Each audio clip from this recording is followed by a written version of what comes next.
Buenos días, amados hermanos y hermanas. Proseguimos en este emocionante caminar por las Escrituras.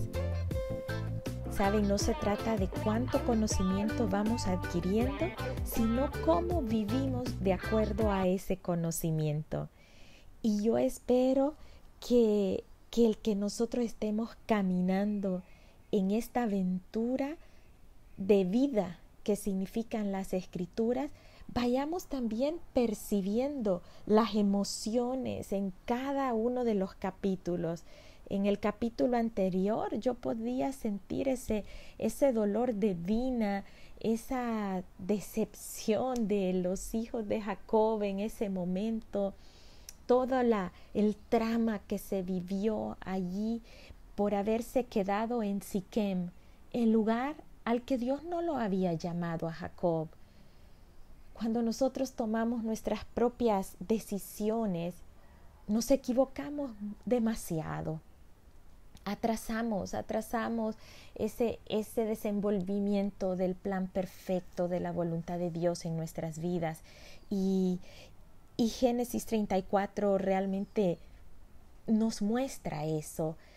Pero qué bueno es saber que hay un Génesis 35. Qué bueno es saber que aquí pues el Señor siempre viene a rescatarnos de cualquier pozo de desesperación en donde nosotros podemos caer. Siempre va a venir un nuevo día, y con ese nuevo día hay una nueva esperanza. La misericordia de Dios es nueva cada mañana, y aquí lo vemos. Aquí en Génesis 35 vamos entrando nosotros a un capítulo en donde el Señor llama de regreso a Jacob a la casa de Dios, al lugar aquel en que Dios se le había presentado a Jacob en aquella imagen tan hermosa de cielos abiertos, de una escalera tocando el cielo con un extremo y la tierra con otro extremo, y de los ángeles descendiendo y subiendo, y que realmente le permitió a Jacob saber que la presencia de Dios estaba allí con él, en donde Dios le confirmó ese pacto que había hecho con Abraham, con su padre Isaac, y que en ese momento lo estaba definiendo en Jacob y su línea generacional. Así que aquí en Génesis 35 vemos ese llamado de parte del Señor de nuevo a Jacob para regresar a aquel lugar en donde tuvo ese encuentro con él cuando huía de Esaú, de regreso a Betel, de regreso a la casa de Dios. Y vemos aquí que las cosas comienzan a dar un giro. En el capítulo anterior, aunque ya habíamos visto que Jacob había tenido aquel encuentro con el Señor en Peniel, y que en ese momento pues había comenzado y se había dado esa transformación real en la vida de Jacob, como en aquel momento fue descoyuntado el muslo de Jacob, queriendo decir que el orgullo de él había sido desarraigado, queriendo decir que Jacob ya no se planta más en sus propias ideas, en sus propios pensamientos, en sus propios deseos, sino que cede y somete su voluntad al Señor. Aquel encuentro había ocurrido en Peniel, en ver cara a cara a Dios, en ver el rostro de Dios. Pero en Siquem vemos que todavía esa transformación de Jacob requería un proceso. En Siquem todavía lo vemos titubeante, tambaleante, en el sentido que no toma su autoridad ante aquel gran problema que se le presenta. Él no soluciona nada. El padre de Siquem, Hamor, viene a tratar de resarcir el daño que su hijo ha hecho a la hija de Jacob, a Dina, aquella violación que había cometido contra ella, y pues vienen a proponer una solución que es el casarse y que es el permitirles vivir en estas tierras. Y Jacob no dice nada, sino que permite que sean sus hijos los que tomen el liderazgo de esta situación, y sus hijos actúan realmente equivocados. Aquellos hijos traman un plan de venganza que lo llevan hasta el asesinato de todos los varones de este lugar. Y termina el capítulo 34 con ese reproche de Jacob diciéndole a sus hijos: ¿qué es lo que me han hecho? ¿Qué es lo que han ocasionado? Me han hecho abominable a los moradores de esta tierra. Ahora me van a atacar. Ahora voy a ser destruido. No hay realmente una corrección a los corazones de aquellos hijos. Pero aquí en el 35 vemos que comienza con el Señor hablándole a Jacob y diciéndole: vamos, levántate. Levántate de ahí donde estás, levántate de esa decepción, levántate de ese hoyo, levántate si te estás sumiendo en temor de que te van a venir a hacer algo, levántate. Continuamos con mi plan, continuamos con mi propósito, con tu vida y la vida de tu familia. Esto fue un obstáculo, sí, esto fue un retraso, esto fue un inconveniente, pero vamos a seguir, porque mi plan debe de prevalecer. Y el Señor le dice: levántate, sube a Betel y quédate allí, y haz un altar al Dios que te apareció cuando huías de tu hermano Esaú. Lo quiere llevar a ese lugar de encuentro, lo quiere llevar a ese lugar de inicio, y un lugar en el que ahora Jacob tiene la responsabilidad de tomar su autoridad espiritual y su liderazgo de su familia en este nuevo tiempo. Ya en este nuevo tiempo después de Peniel, después de este encuentro. Así que sí, Jacob se levanta, hace caso, obedece, y fíjense lo que sucede. Es algo maravilloso porque él empieza a tomar ese liderazgo espiritual. Y dice Jacob a su familia: quitad los dioses ajenos que hay entre vosotros. Les dice: limpiaos, y les dice: mudad vuestros vestidos. 3 indicaciones que son válidas para nosotros el día de hoy, y que este tiempo en que estamos en cuarentena, en que estamos amenazados por un virus, amenazados por la degradación económica, amenazados con la corrupción, amenazados con todo el sistema mundial que se está gestando de ambiente y de clima de guerra. Todo esto pareciera amenazar, y quizás aquí Jacob se volvía a sentir amenazado por el temor de que tomaran venganza los pueblos alrededor por lo que ellos habían hecho contra el pueblo de Siquem. Pero aquí está el Señor diciéndole: levántate y vamos de nuevo. ¿A dónde?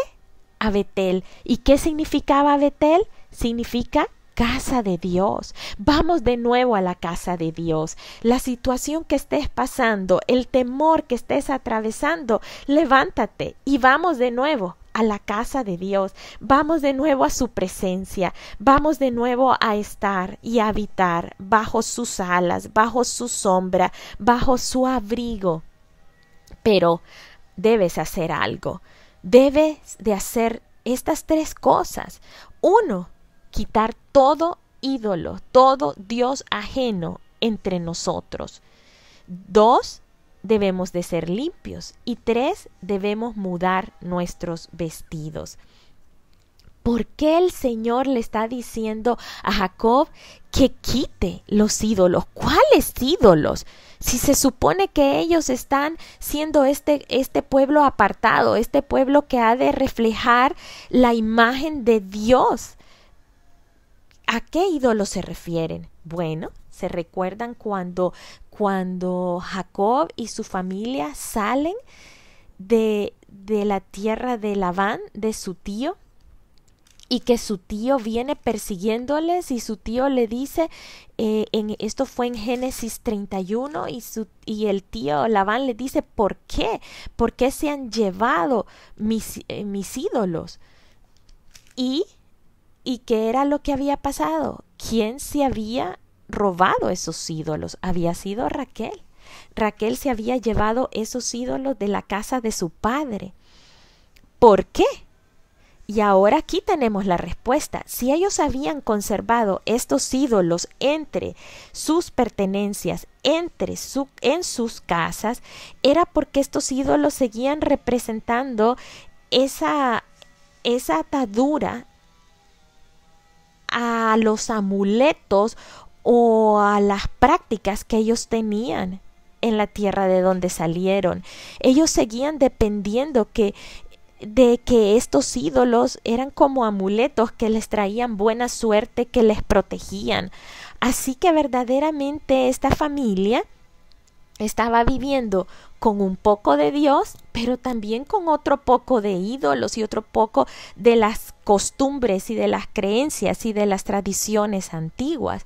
No había habido una limpieza total, y Jacob lo había permitido. Hasta este momento Jacob lo había permitido.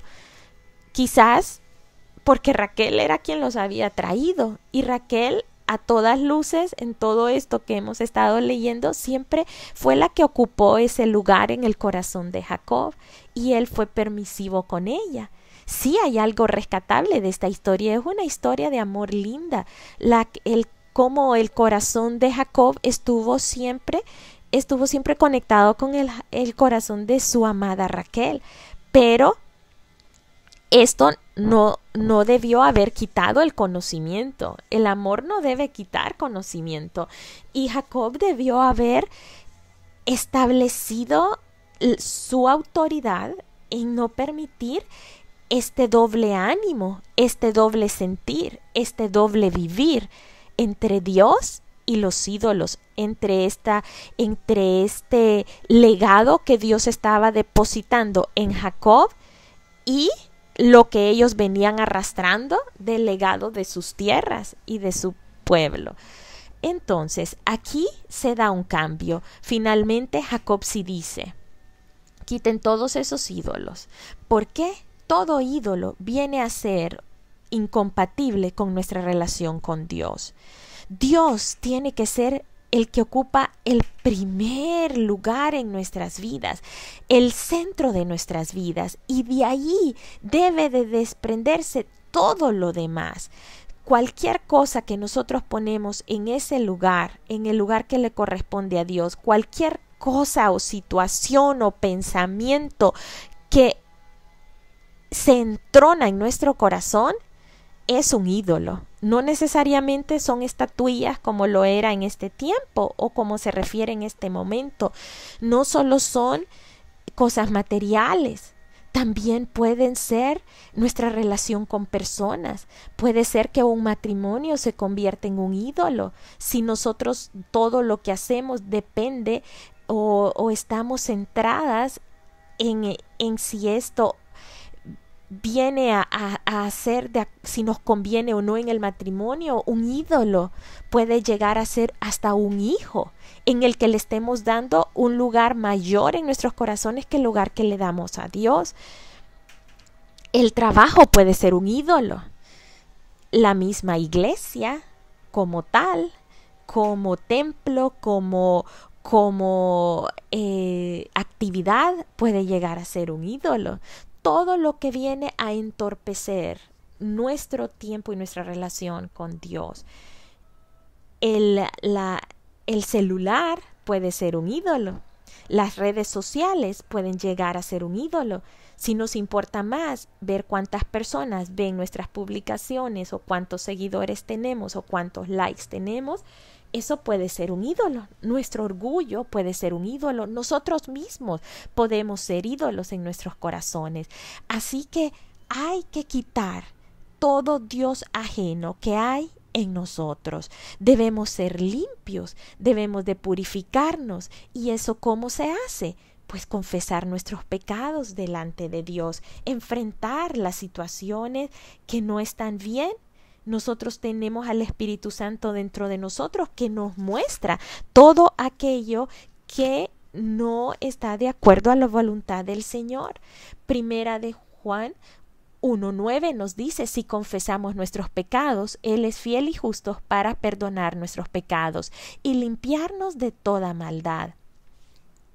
Debemos limpiarnos, debemos desarraigar todo resentimiento, todo odio, todo aquello que viene a contaminar ese corazón que es el lugar del trono que Dios debe de ocupar en nuestras vidas.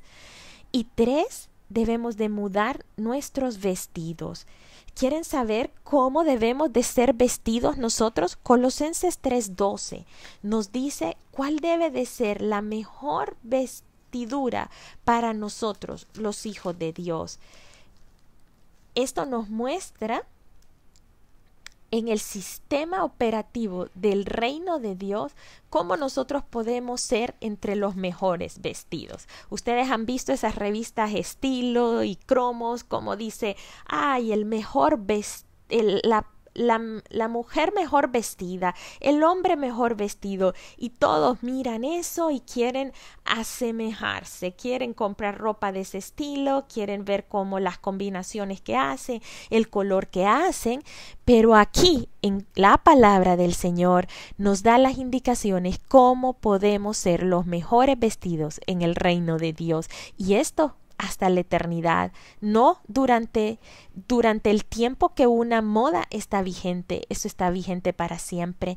Dice Colosenses 3:12, vestidos pues como escogidos de Dios, santos y amados, de entrañable misericordia, de benignidad, de humildad, de mansedumbre, de paciencia, soportándoos unos a otros y perdonándoos unos a otros, si alguno tuviere queja contra otro.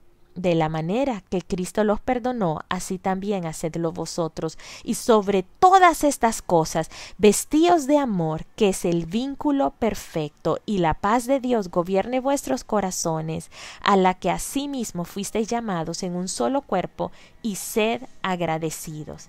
Ahí tenemos un repertorio de vestidos que podemos usar.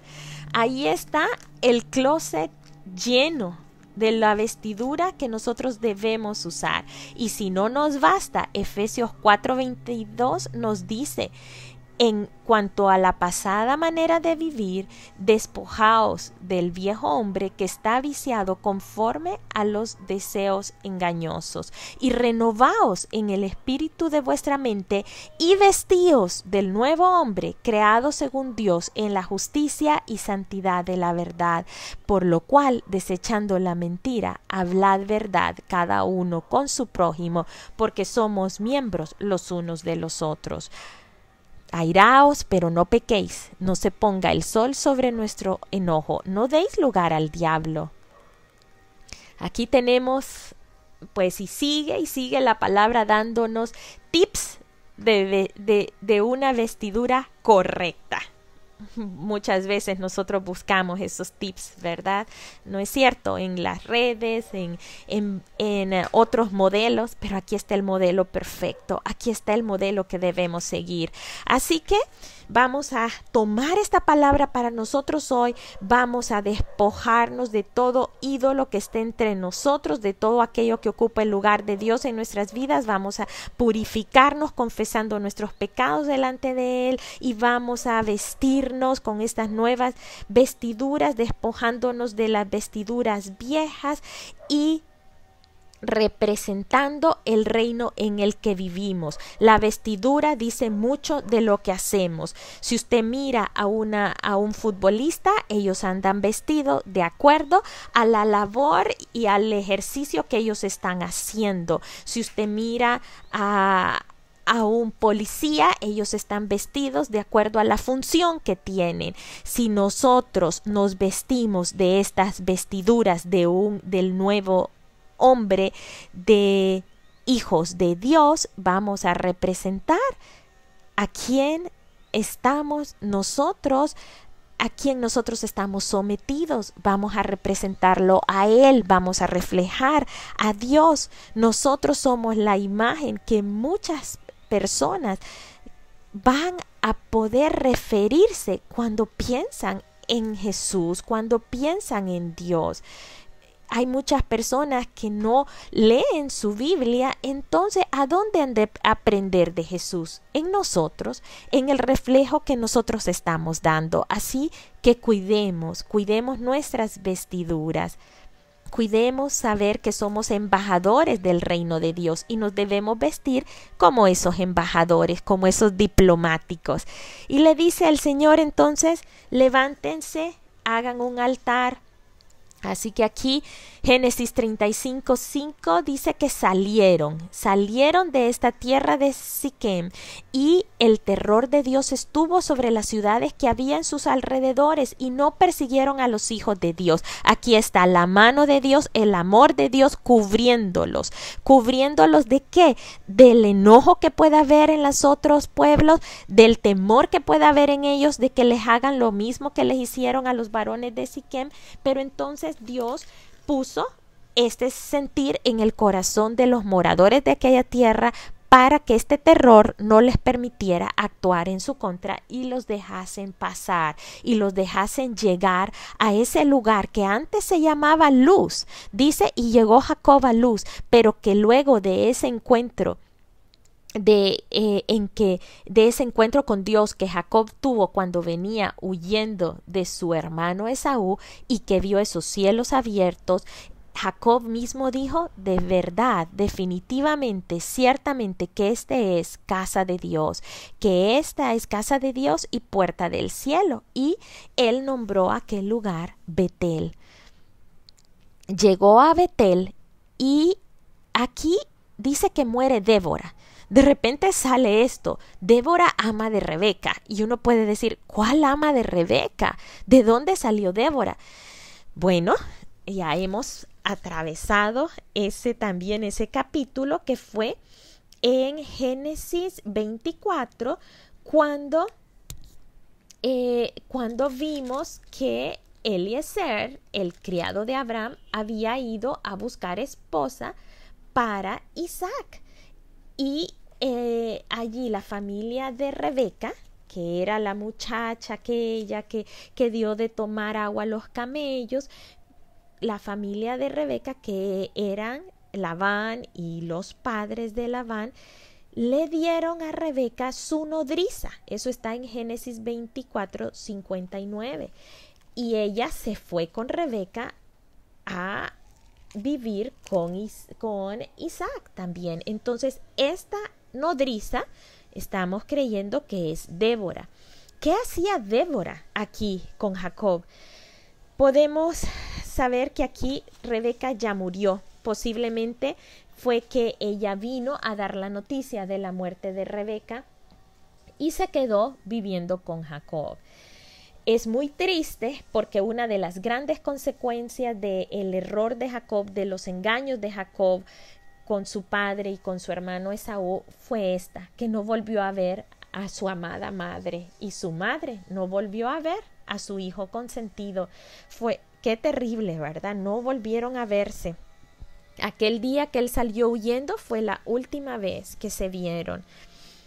Aquí está entonces, ellos entierran a Débora en este lugar y aparece otra vez Dios y le dice y le ratifica el pacto otra vez a Jacob y le dice, tú ya no te llamarás Jacob, sino que te llamarás Israel.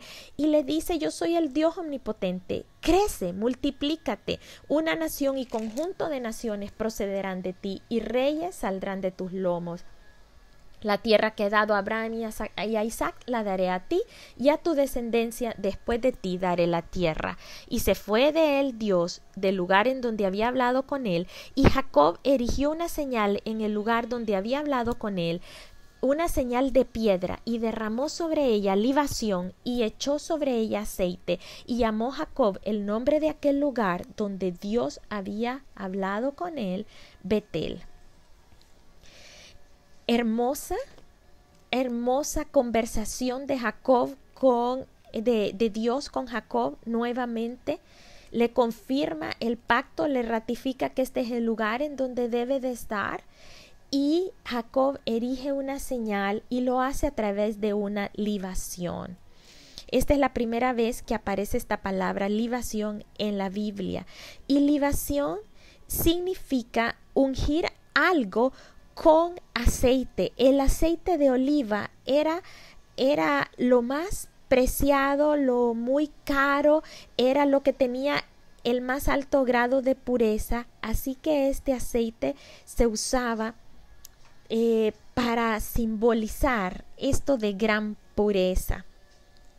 Entonces Jacob unge con aceite como una señal de darle el valor a este altar, a esta señal a esta piedra que él estaba sobre la cual él estaba derramando este aceite. Él estaba demostrando que sentía un gran respeto por este lugar en donde tuvo ese encuentro con Dios y dándole todo el valor a lo que Dios le estaba diciendo a él.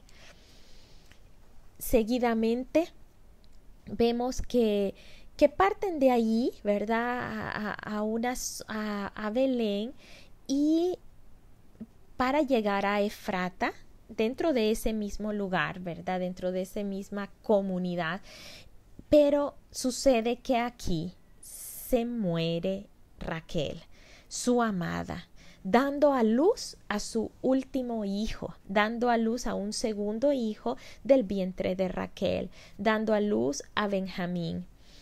Cuando ella tiene este niño es un parto muy difícil y lo llaman Benoni. Benoni significa hijo de dolor, pero Jacob dice no lo vamos a llamar así, lo vamos a llamar Benjamín.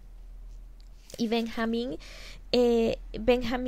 lo que significaba es hijo de su mano derecha. Lo que estaba queriendo decirle es que iba a ser como un bastón para él en su ancianidad. Y así lo fue. Benjamín fue un bastón sobre el cual Jacob se apoyó en los años que habían de venir, porque vamos a ver que las dificultades y problemas no se alejan de la casa de Jacob, como tampoco las aflicciones se van a alejar de nuestras casas. No tenemos que tener ese falso concepto de que venimos al Señor y que todo es color de rosa. Van a venir aflicciones. Él mismo lo dijo: en este mundo tendréis aflicción, pero confiad, yo he vencido al mundo. Mayor es el que está en nosotros que el que está en el mundo. Así que lo importante es saber que cada aflicción, que cada dificultad no la vamos a enfrentar solos, sino que Dios está con nosotros hasta el fin de los días. Muere Raquel en este lugar. Jacob levanta un pilar allí y pues me imagino que hubo gran dolor en Jacob, porque esta era su amada. Y dice que salió de allí, plantó su tienda más allá. Y aconteció que cuando moraba Israel en aquella tierra, al parecer como que Jacob se alejó un poquito. Pero ¿qué sucedió? En este tiempo sucedió que Rubén, su hijo mayor, se acostó con Bila, tuvo relaciones con la concubina que era de su padre. ¿Se recuerdan? La Bila era la sierva de Raquel, la que ella le había entregado para que diera a luz hijos en sus rodillas, hijos, o sea, en su nombre.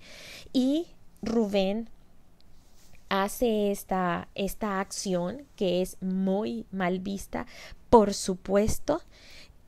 En este momento no dice cuáles son las consecuencias de este pecado que cometió Rubén, pero más adelante vamos a ver en el momento, en el hecho de muerte de Jacob, esto es en Génesis 49, que sí tiene unas repercusiones graves. Así que estés en pendientes de ver cuáles son las repercusiones de Rubén por este hecho.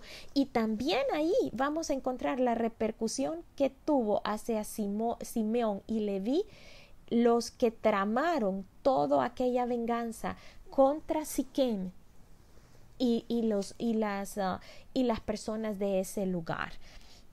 Así que no olvidemos que aquí se está contando, aquí se está sumando a la cuenta las consecuencias que estas malas acciones van a repercutir en contra de la vida de Rubén, en contra de su destino.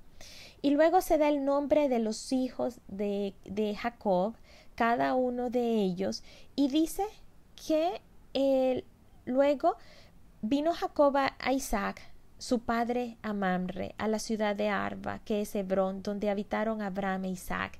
Vino Jacob finalmente y vio a su padre con vida justo antes de que él partiera. Y fueron los días de Isaac 180 años. Finalmente muere Isaac de 180 años y dice que fue recogido a su pueblo viejo, lleno de días, y lo sepultaron sus dos hijos, Esaú y Jacob. Isaac tuvo la bendición de ver a sus dos hijos unidos justo antes de morir. Así que este es un capítulo muy, muy interesante, es un capítulo valioso. ¿Por qué? Porque aquí Jacob toma el liderazgo espiritual de su familia, el cual va a representar el liderazgo espiritual del pueblo de Dios. Jacob es Israel. Jacob es el nacimiento de ese nuevo pueblo del cual nosotros también venimos a ser bendecidos. Esa nación de la cual nosotros también venimos a ser injertados en este pueblo. Y me encanta que ahí en Génesis 35:7, cuando Jacob edifica un altar al llegar a este lugar de luz, al llegar a Betel, llamó al lugar no solo Betel, sino el Betel. Eso significa el Dios de la casa de Dios. Y yo pregunto hoy, ¿es Dios el Dios de la casa en que nosotros estamos? ¿Es Dios el Dios de nosotros que somos casa de Dios? ¿Es Dios el Dios de nuestro hogar? ¿Es Dios el Dios de cada uno de los planes que estamos nosotros edificando? ¿Es Dios el Dios de nuestra adoración? ¿Es Dios el Betel? Preguntémonos. Y si no es así, procedamos a sacar todo ídolo, a purificarnos y a mudar nuestros vestidos de esas vestiduras blancas y limpias, sin mancha y sin arruga, porque Él viene por nosotros. Él viene por nosotros pronto y debemos estar vestidos para esa ocasión, como su novia que somos. Que Dios les bendiga, mis amados hermanos y hermanas.